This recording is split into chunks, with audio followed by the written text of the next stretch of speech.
Good morning, Borodar. It's 10:20 and time to join our panel for a discussion of this year's conference themes. With subtitles in English and Welsh, this session is introduced for us by Gemma Mitchell. Borodar pawb a croeso yn ôl. It gives me great pleasure to present our panel today in our parallel panel discussions, where we'll be spending some time discussing the points from Emma Jane's presentation and of course responding to your questions.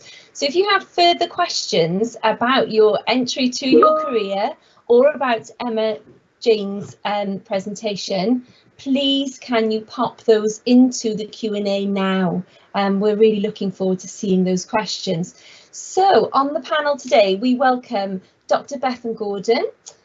Bethan is Deputy Dean for the Cardiff School of Art and Design. She also is the Principal Investigator for the National Professional Inquiry Project, which is actually based within the School of Education and Social Policy. Bethan's research interests are within human-centred design and design thinking approaches. We also welcome Dr. James Snook, who you'll be familiar with. Dr. James Snook is a senior lecturer within Cardiff School of Education and Social Policy, and he's also our newly appointed Research and Professional Initial Teacher Education Lead. And finally, we'll be welcoming Amy Rees. Amy is a PhD student, and some of you will recognise Amy, particularly if you're primary students, as she has delivered some of our health and wellbeing content this year. And indeed, she's a bit of a specialist within the health and wellbeing for the primary education specifically. And she's currently investigating for her PhD the critical analysis of the development of a community of practice to implement a triathlon programme that supports children's physical literacy journeys. Importantly, in the background, we have Lisa Fenn, who is our facilitator and senior lecturer on the primary PGCE, and she's going to be keeping a close eye on your questions and helping me to direct these to the panel. So I'd just like to invite our panel first of all. Is there anyone that would like to come forward and just give us a little bit more of a synopsis about your professional experience and your interests, and any observations that you took from Emma Jane's presentation? So if I go to Bethan, first of all, please, would you like to come in, Bethan? I thought you might pick me. Gosh, there are so many where to start. I think there's a couple of take homes, I think, about, not having all the answers, but actually building up your network and understanding then who you can call upon or where you can go in order to then develop collective answers. I thought that was really quite strong, quite empowering, because when we think about inquiry, it's that it is what it says on the tin, isn't it? It's about inquiring, it's about asking, it's about looking, it's about observing, and it's about challenging your assumptions and the assumptions that surround you. And so I thought that was quite important about your network, and look to whom you're sat with on your course, because they become part of your network as well. So I thought that was quite a powerful message myself. Yes, absolutely, Bethan. And of course, I think we can speak from experience. We work in different schools, but we work together on a big project. And as a result of that, we have various networks. So the National Professional Inquiry Project core team forms one network. I work alongside my primary educators here for the PGC. There's another network. Amy and I work in a research group together. So there are multiple networks that I draw upon in my experience there. Let's have a think then. James, was there anything that you wanted to draw upon there specifically from the presentation? Yeah, I think that there's a few things that sort of resonated with me, thinking about sort of Emma Jane's discussion about this being sort of pupil-centred, pupil voice right at the heart of this inquiry process, that actually, the reason we are educators is for our learners. That's what we're here for. This is about sort of utilising our learners and understanding our practice through their eyes. And that means, therefore, sort of observation and working closely with pupils as partners in sort of research inquiry becomes really important. I thought it was really interesting thinking about sort of like research inquiry. We often think of it as being this sort of formalized process where we've got to write up, but actually sort of that that those discussions that we're having within the classroom, with our peers, with our colleagues, with our learners, all of those form those parts of research and inquiry. It doesn't have to be sort of writing something up, but Emma Jane did talk about sort of that systematic approach, about how we sort of are reflective and critical about our practice. And sometimes that means perhaps, talking to the learners as a sort of a reflective mirror to, move away from perhaps some of the biases that we might see about our own practice, and sort of having some of those honest, frank, I suppose it's almost like revealing things that you can't see for yourself through your pupils' eyes. Yeah, that's a really interesting observation, James. So, we reflect on the importance of time and space to have these opportunities for professional dialogue within our school settings and with our peers, perhaps the peers that we trained with. I know that I still do, albeit it's 20 years since I first qualified as a teacher. I'm still in contact with some of those peers that I trained with, but there is no truer reflection than actually watching and listening to your learners and hearing their observations of how well perhaps some intervention that you've put into place within your pedagogy is working for them. So I'd like to go to Amy next, because for Amy, it's not so long since she qualified from her postgraduate certificate in education. Amy, do you want to tell us, when did you start and finish your PGCE? And what are you thinking in terms of the importance of collaborating and having this professional dialogue, either with peers that you trained with or those within your current research networks and inquiry networks? Yeah, for sure. Thank you, Gemma. So I started in 2018 and graduated 2019, and I went straight into research. So I didn't go off and go into teaching. I found a real passion within kind of inquiry and teaching, and thought the PhD route was much more suited to me. And a massive thing that I took away from what Emma Jane said earlier was to question everything. And I really liked that she said that, because I think going into a new space, and especially within a world that you're not really completely familiar with, you've gone maybe from undergrad straight into teaching like I did, and it was a world that I wasn't really familiar with. And I think at times you can be a bit worried to question things or change your practice that is different to everyone around you. And so I really like that she said that, to question everything and ask, well, why do we do things this way in this school, and what do others do? But yeah, in terms of keeping in touch with people around me and keeping up to date, I do keep in touch a lot with the guys that I trained with, and asking what they're doing, and and all of them are still teaching, and I was one of the ones out of kind of the group that I was friends with, who went off and did different things.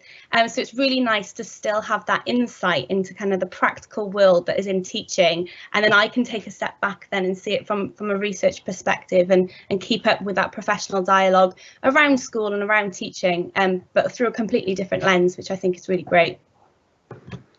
And of course, Amy, you've been actually going into schools quite a lot, haven't you, to collect data for your PhD.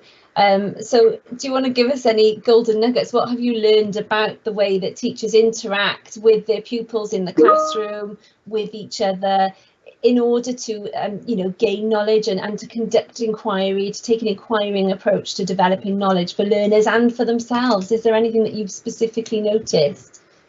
I think definitely building a good relationship with your colleagues within the school, and being able to ask each other questions, going into each other's and observing each other's classrooms. And I know that a lot of, in the school that I was in, they did a lot of switching teaching. So the 2 year 4 classes, the 2 teachers would switch and have a go at teaching the other children in the classroom, which I think they found really valuable, to getting to know other other teachers' children within the same sort of space.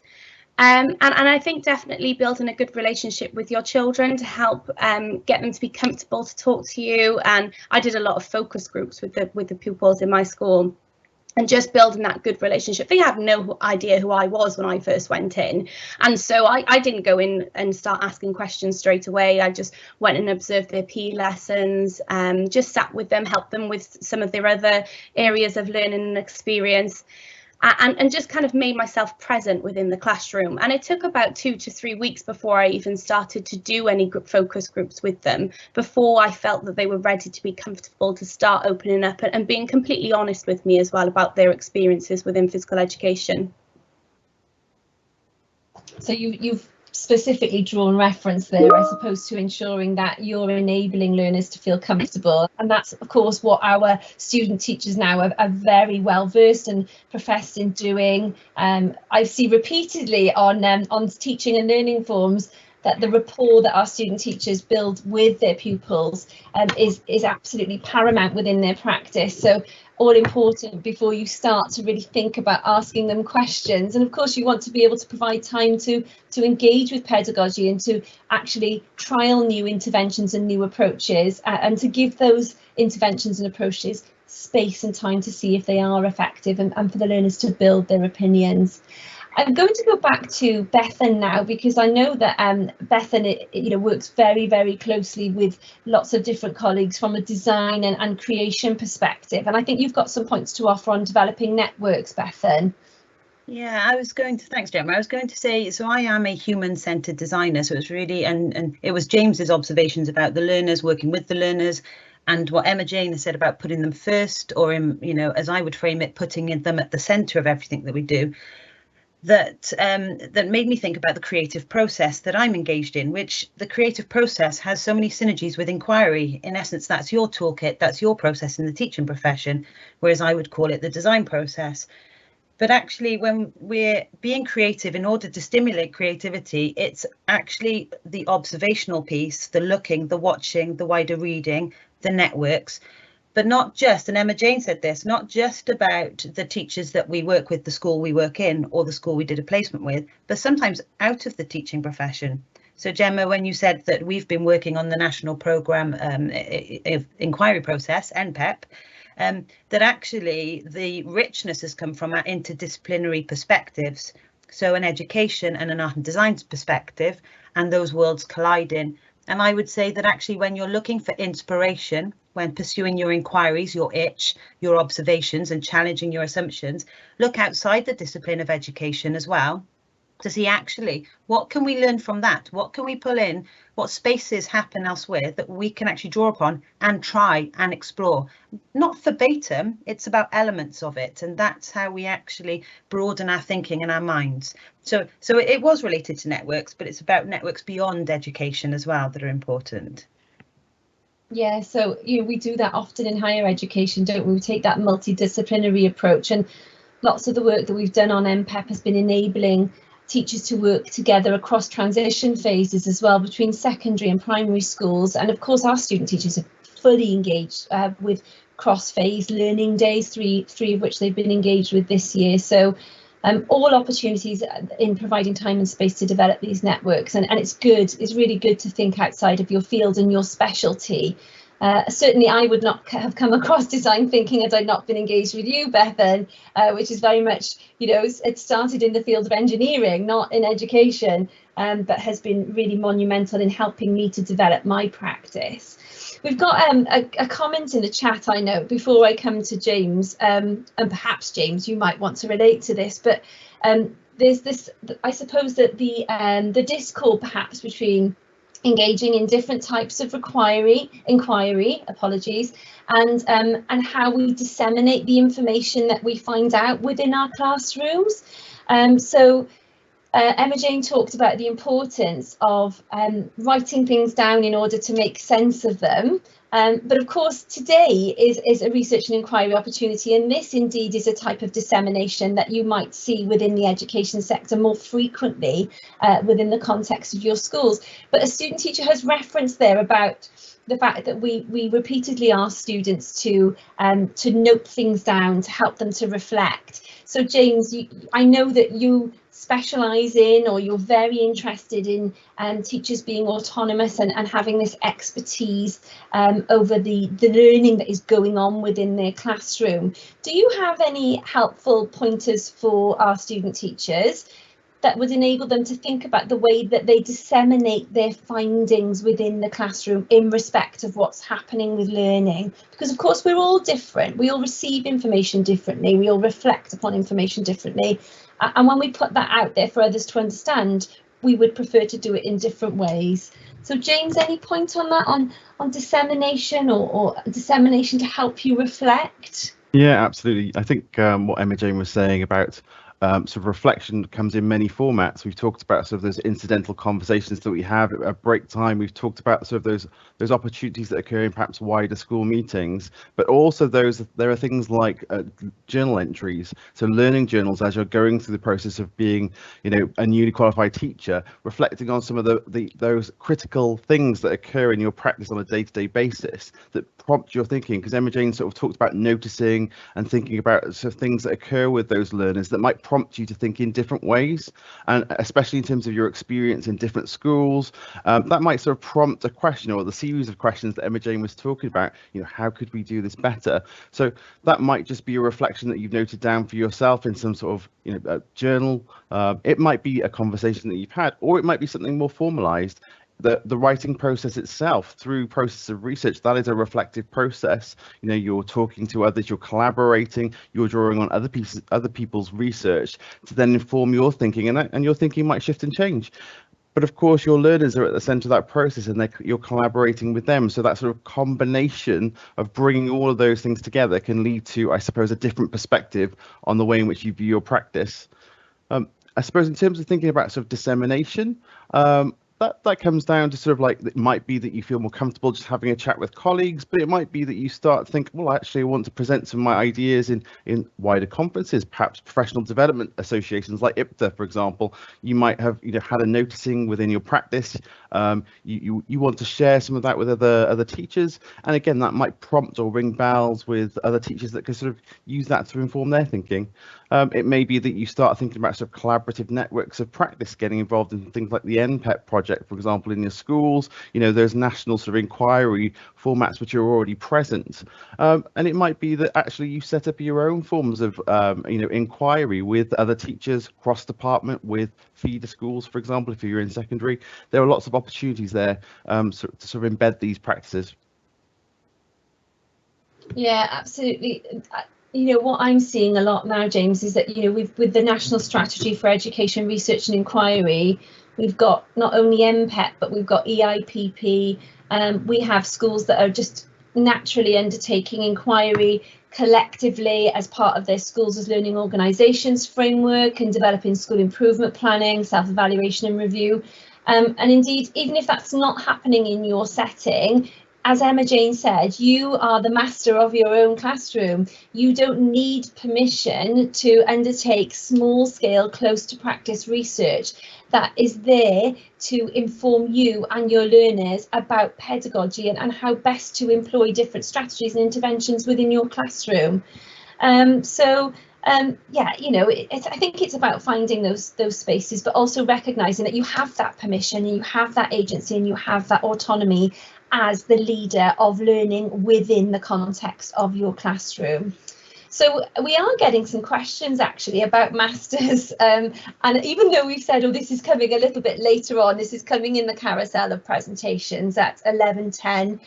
It might be interesting to just let's just have a chat about masters. And Amy, I wonder if I could come back to you again there, because obviously you've undertaken M-level research at PGCE, and now you've moved on to your your PhD. So I wonder if you could just give us some experience, you know, some of your experience, I apologise, and just tell us, you know, what has it been like for you, and how has it enabled you to develop knowledge? And maybe even, if I may, bit of a challenging question, what do you think you're going to do with that knowledge next? Where might you go next? Because some of our student teachers may pursue the same pathway that you have. So over to you, Amy. Yeah, of course. So I didn't do a master's, and I went straight from PGC to PhD, which originally I didn't have any idea that you could do that. And going back to the point that we were talked about earlier, and keeping in contact with people from Cardiff Met, that's what I did. I kept in contact with my lecturers from my undergrad, I did sport and PE at undergrad. And I kept in contact with them throughout my whole of my PGC, and even though I had switched schools to School of Education, I was still in quite regular contact with them. And then they said that there's a PhD opportunity coming up. Would you like to go for it? And I thought, yes, I'm not sure that teaching is quite the path for me, but I'm still interested in education, and I'm still a lot interested in conducting research in education settings. And I thought, do you know what, this path is much more suited to me rather than going into primary ed.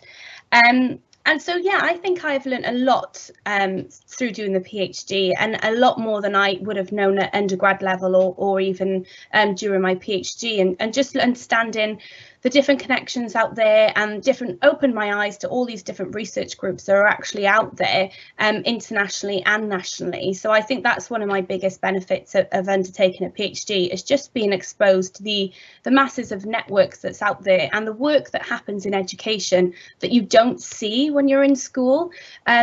Like, I had no idea the amount of work that goes into education without taking a step out of it and seeing it from a completely different perspective. So I think that was one of kind of my key learning from undertaking a PhD.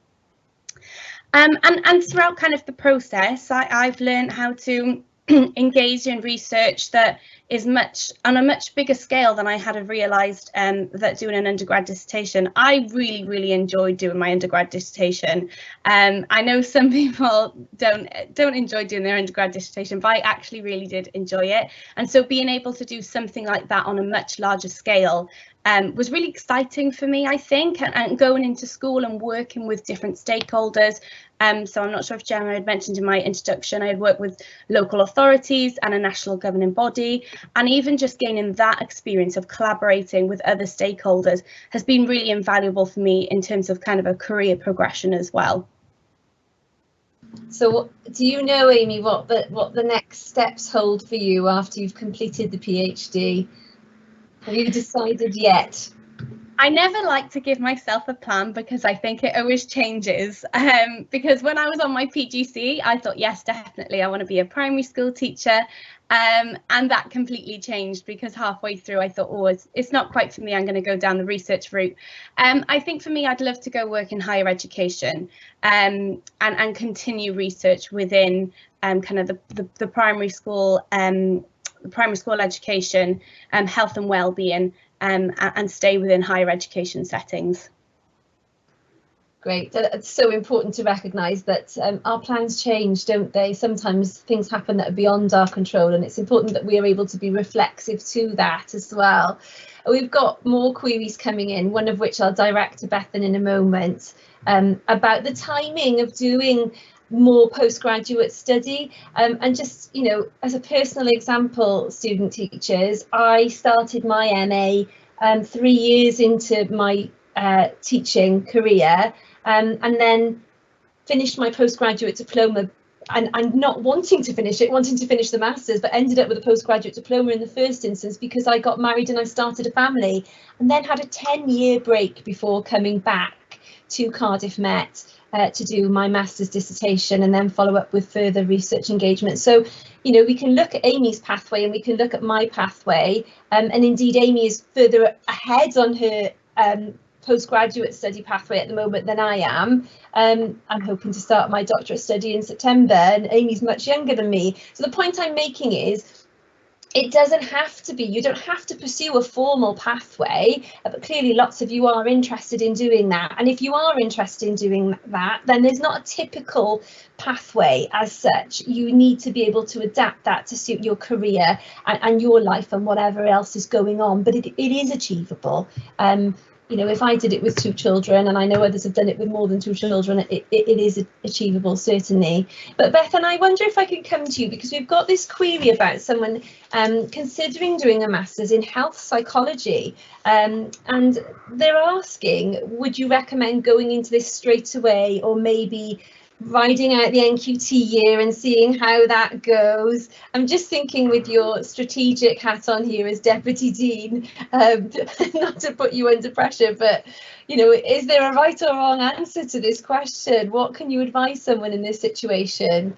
So I think just to build on exactly what you said, Gemma, which is actually everyone's context is very different. Everybody's learning styles are very different, and it's about understanding where you are in your career and how receptive you are going to be to new information. So what I mean about that is, you know, when you learn how you learn, then it's really empowering when you do a master's to then truly understand I can get the most of this because I really understand my learning style and how to engage with that and what I need from it. So that's really important. But then going back to the question about doing a master's, what was it in psychology? Remind me, Gemma, what it was? Psychology and... It was health psychology. So I think it's really interesting if you do it straight after your PGC, because I think the questions to yourself are, where do I want to go? Why am I thinking about this? Where am I taking my career? Possibly, because we don't always know the answers and we can't always plan it that clearly. Sometimes it's sometimes you could say, well, if you have decided you are going to remain in education and it is compulsory education at this moment in time, then maybe engaging in compulsory education and developing that tacit knowledge then helps you contextualize that master's that you're going to do. I did a PGC for further and higher education straight whilst I was lecturing.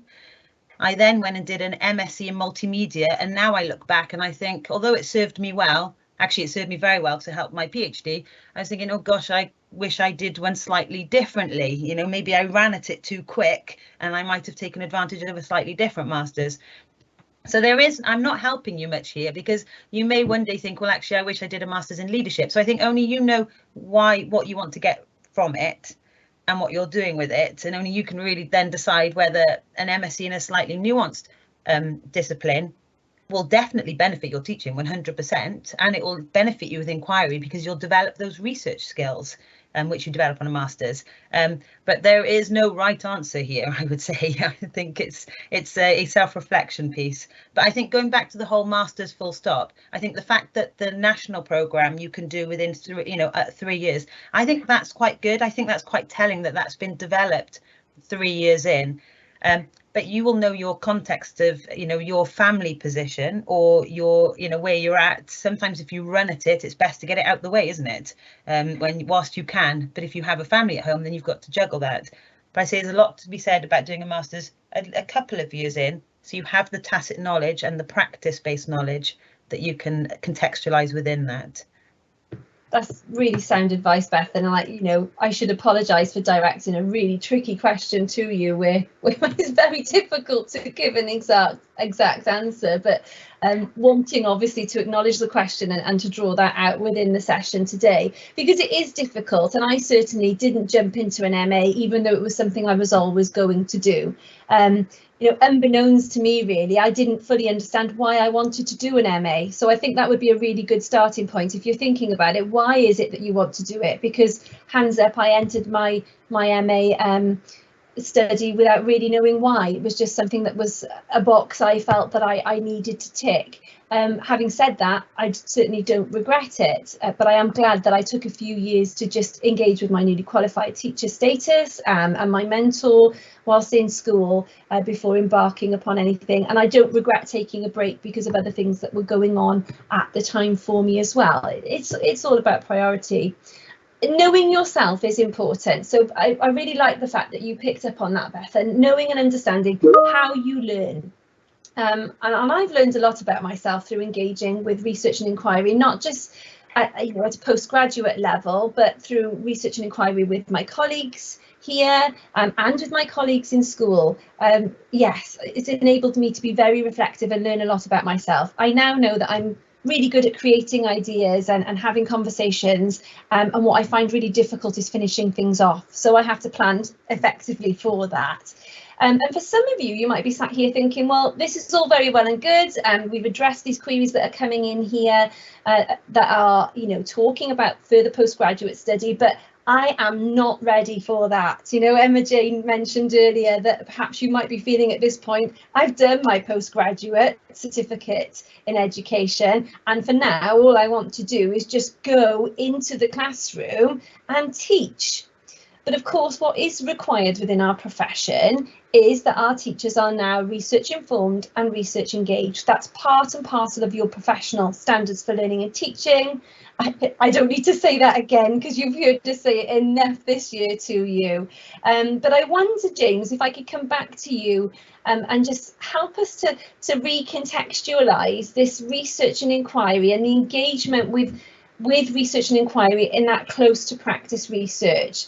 Emma Jane talked about small behaviours that we need to think about within the classroom, making small changes.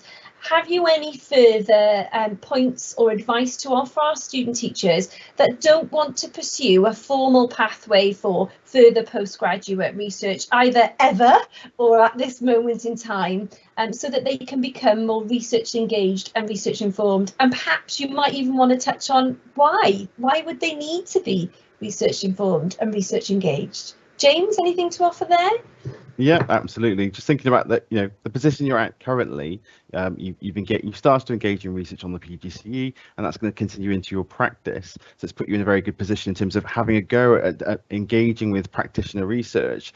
But once you're out teaching, there are going to be opportunities for you to reflect on things that you've done, choices that you've made, the ways in which you've approached, certain activities, tasks, the usual reflections and evaluations that you might have on sessions. These themselves are forms of inquiry, those questions that you ask yourself about how can I make this better, what would work better for these specific learners, why hasn't this worked for this learner. So Emma Jane talked about sort of the inclusive practice and being aware of all of your learners and think about ways in which you can encourage the learning of all pupils within your class, whether that's you've got 10 or 30 learners. I think that's quite important. So actually research and inquiry isn't as formalized as you might think. It might just be those questions that we're asking ourselves in terms of improving our practice, and that's really key, I think, in our first year in the profession, because it is about sort of continuing the great work that we've done on the PGC, about developing our practice at that point, but then building upon it, as we move further into the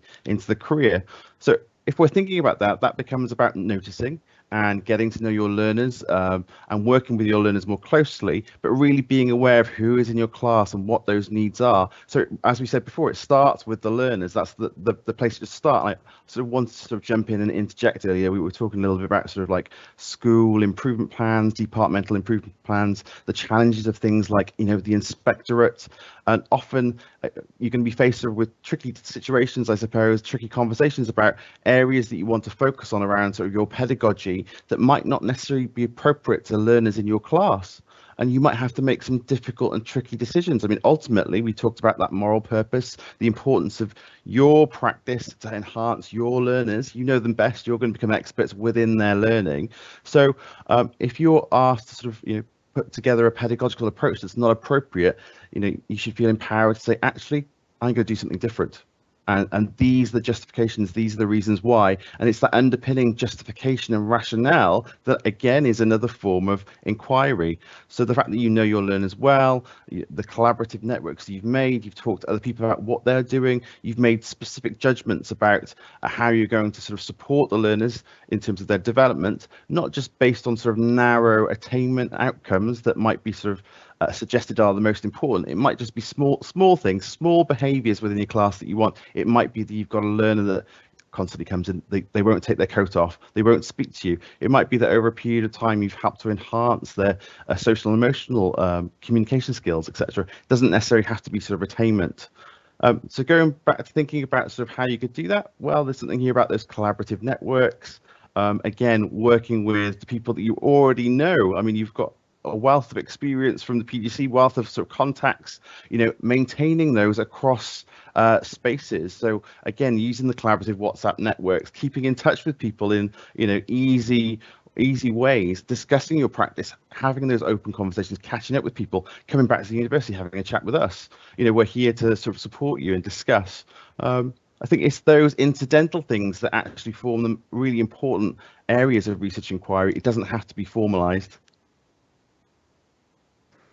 Yes, so true. It is about all aspects of research and inquiry, from that big R research that we've referred to here in formal processes, enabling. We've got a presenter later on that followed a formal a formal process of an MA and is now studying still at Cardiff University. You'll hear from Lewis Green a little bit later in the parallel paper sessions. But he's still a practicing teacher. It goes right from that to those small behaviours and you know, that close to practice research. All of it is valid and valuable. So, you know, great advice there, James. And I think it's about recognising the importance of every single type of research and inquiry on that continuum and how important they are for the development of pedagogy and our development, our professional learning, and the development of our agency and our autonomy. We've got a really good question here, Beth, and I wonder if I can come to you, because this really makes me think about the research and inquiry project that we've been involved in. It's, you know, where do I start with this close to practice research? What, you know, tell me, what do I do on day one when I go into my classroom to enable me to be research engaged? So I think it's watching, it's observing, and it's developing what, you know, when you're asking yourself questions, they become your itch. And when they become your itch, you're formulating your inquiry. So I think if I've got like a couple of take homes that I will just list that maybe help you on your day one or week one or month one or year one, for you to like think about your inquiry mindset. And a couple of them that I absolutely love. One is you will have assumptions. You will assume why children are behaving a certain way, or why they're engaging a certain way, or why they're performing a certain way. But that is an assumption, and it's recognizing that, and then it's challenging that assumption, and that's really important. And then the next one is, well, then if I'm challenging it, then I'm developing an evidence-informed approach, because what we all get into the habit of is, oh, I'll just try that, I'll just try that. But actually, I'm just trying it off my own assumption, my opinion.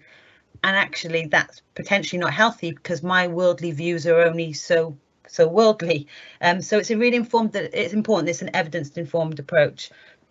And then, as a new teacher, you know, what is in my control? If it's in my control, then I can actually run with it. Like Emma James saying, you know, don't ask for permission on everything. You'll understand what's in your control, and that's really important. And don't think you have to work solo. Actually, when you traction in numbers, work, you know, identify who else is new in the school, identify who's been there a while, and work with them. I'll be very quick, I'm nearly done. Learners are unique, Emma Jane said. They are, and in the new curriculum it talks about the context of your curriculum. So it's really important that you then understand, well, maybe that's an area of inquiry, the context of my learners. And one awesome book, which you probably know, is Catherine Dawson's Introduction to Research Methods. Yes, it has the word research in it, but it's the same rules of engagement. It's a fantastic place to start. There we go. I'll finish. Oh, super advice, Beth, and you know, wrapped up really nicely in those take-home points. I'm sure everybody will find that very useful indeed. That Catherine Dawson book is great. It's a really nice, succinct book, easy to follow. So I'd just like to close now by thanking all of our presenters today. So Dr. Bethan Gordon, Dr. James Snook, and of course Amy Rees. I'm going to come back to you, Amy, just to give your final regards to the students, because I think it's very relatable to have you as someone that has recently graduated, just to close off to our student teachers for this particular session. So Amy, over to you to wrap up there. Thanks, Gemma. My main thing was just to say, you're never alone in this, so just talk to other people. As cliche as that really does sound, keep in touch with those that you trained with, keep in touch with your old universities, your old lecturers, and join groups or create your own research group, create your own little community. The research group that Gemma and I are part of, there are still practicing teachers that join very regularly to chat to us. So just keep up those conversations and really enjoy it. And whatever pathway that you end up taking, it doesn't matter, that every single one of them are valid, and research and inquiry can be super exciting in any kind of pathway that you take. Diolch yn fawr, Amy. I couldn't have put that better myself. It's all exciting, guys, whatever type of research and inquiry you engage with, close to practice or developing those more formal pathways. So thank you for joining us. We hope you enjoy your 10-minute break, and we look forward to seeing you in the next session, which is the carousel of presentations from the MA in Education staff. Diolch yn fawr iawn, pawb.